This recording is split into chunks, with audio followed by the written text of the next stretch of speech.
नमस्ते नमस्ते नमस्ते नबोलौँ भन्छु बोल्ने दिन आइहाल्छ है। यस ऐतिहासिक राष्ट्रिय स्वतन्त्र पार्टीको पहिलो महाधिवेशनमा उपस्थित पार्टीका सभापति रवि लामिछानेज्यू, विशेष अतिथिका रूपमा आउनुभएका पूर्व प्रधानमन्त्रीज्यू, प्रमुख प्रतिपक्षीय दलका सभापतिज्यू तथा सम्पूर्ण विशिष्ट अतिथिहरू, पार्टीका पदाधिकारीहरू, मन्त्रीगणहरू, सांसदज्यूहरू तथा उपस्थित सम्पूर्ण देशप्रेमी राष्ट्रिय स्वतन्त्र पार्टी प्रेमी सबैलाई हार्दिक शुभकामना दिन चाहन्छु।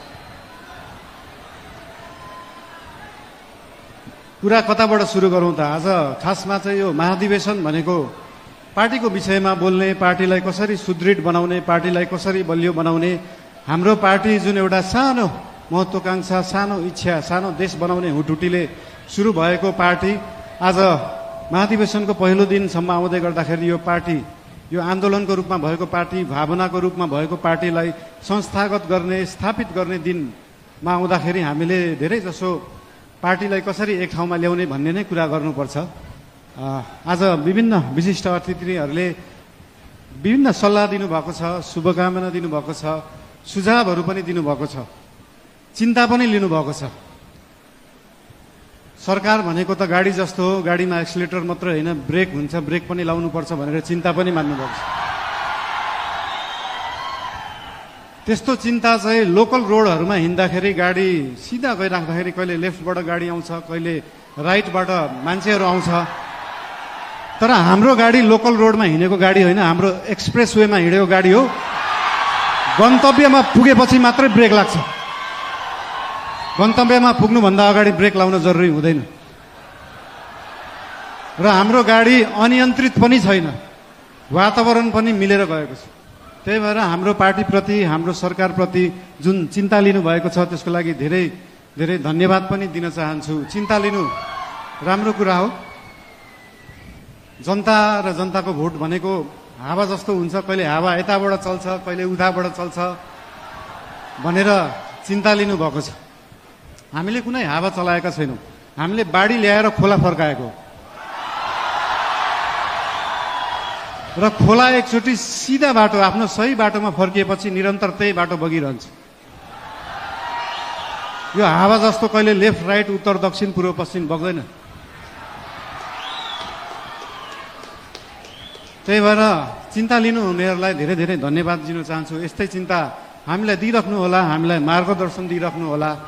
मेरो एकजना अनन्य मित्र, उहाँ अहिले हुनुहुन्न, उहाँले सधैँ भन्नुहुन्थ्यो मलाई, मैले म्युजिक गर्दाखेरि, बालिन स्पटलाइटमा आउन सहज हुन्छ तर त्यो स्पटलाइटलाई मेन्टेन गर्न गाह्रो हुन्छ सधैँ। त्यस्तै चिन्ता आज यहाँ हाम्रा आदरणीय नेतागणले पनि लिनुभएको छ। त्यो स्पटलाइटमा राष्ट्रिय स्वतन्त्र पार्टी आएको छ, दुई तिहाई आएको छ, यो मेन्टेन गर्न गाह्रो हुन्छ। तर यहाँहरू सबैलाई म के भन्न चाहन्छु भने हामीले स्पटलाइटमा हामीले ल्याएको होइन, जनताले ल्याएको हो। र जनता सधैँ स्पटलाइटमा थियो, स्पटलाइटमा छ, स्पटलाइटमै रहन्छ।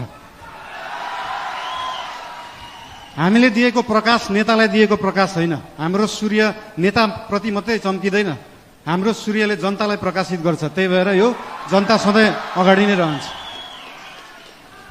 र आज पार्टीप्रति आज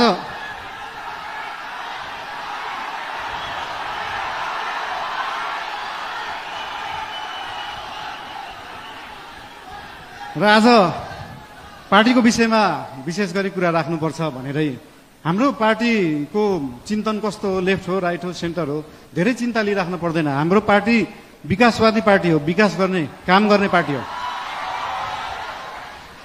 हाम्रो पार्टी अगाडि बढ्ने पार्टी हो। हामी प्रतिशोध साध्ने, पुरानो कुरा लिएर न्यू खोज्दै बस्ने होइन।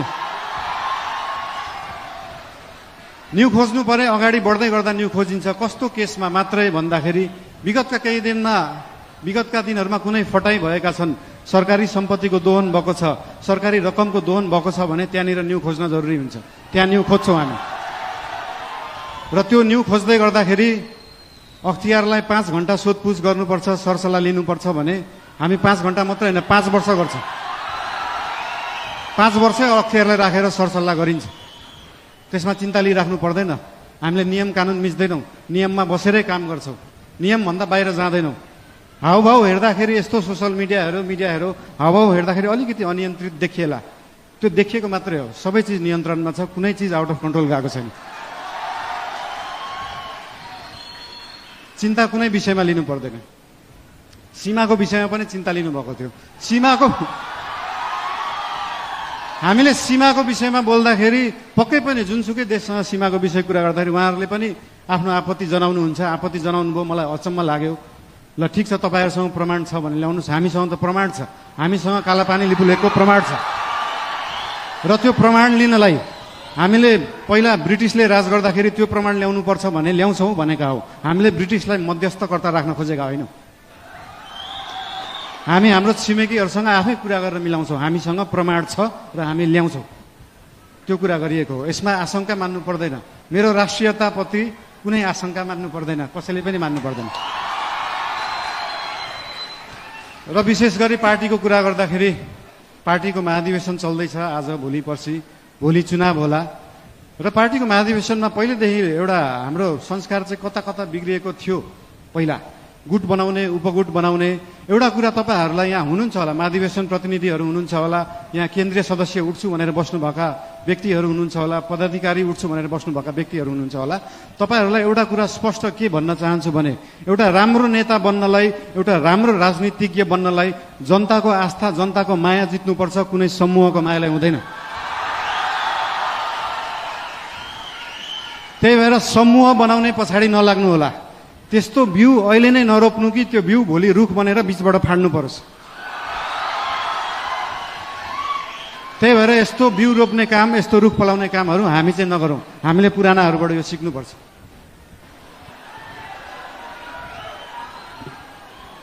र एउटा कुरा के भन्न चाहन्छु भने हामी नयाँ पार्टी हो, नयाँ सोचले गर्दा हामीले हरेक चुनावमा गएर एउटै एजेन्डा बोकेर जाने, सुशासन ल्याउँछु भनेको छ, सुशासनको लागि एजेन्डा बोकेको छ, सुकुम्बासी समस्या हटाउँछु भनेको छ। हामीले यही कार्यकालमा सुकुम्बासी समस्या समाधान गर्छौँ, यही कार्यकालमा सहकारी समस्या समाधान गर्छौँ।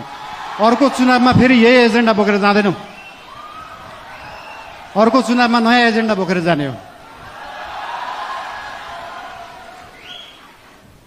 र भोलि पर्सि हुने चुनाव भयो अथवा केही भयो, चुनावमा कसैलाई सिसिएम बन्न मन लाग्छ, कसैलाई पदाधिकारी बन्नु भयो, ठिकै छ। बन्नु भएन भने पनि चिन्ता किन लिनु पर्दैन भन्दाखेरि हाम्रो गठबन्धनको सरकार होइन, हाम्रो एकल पार्टी सरकार हो।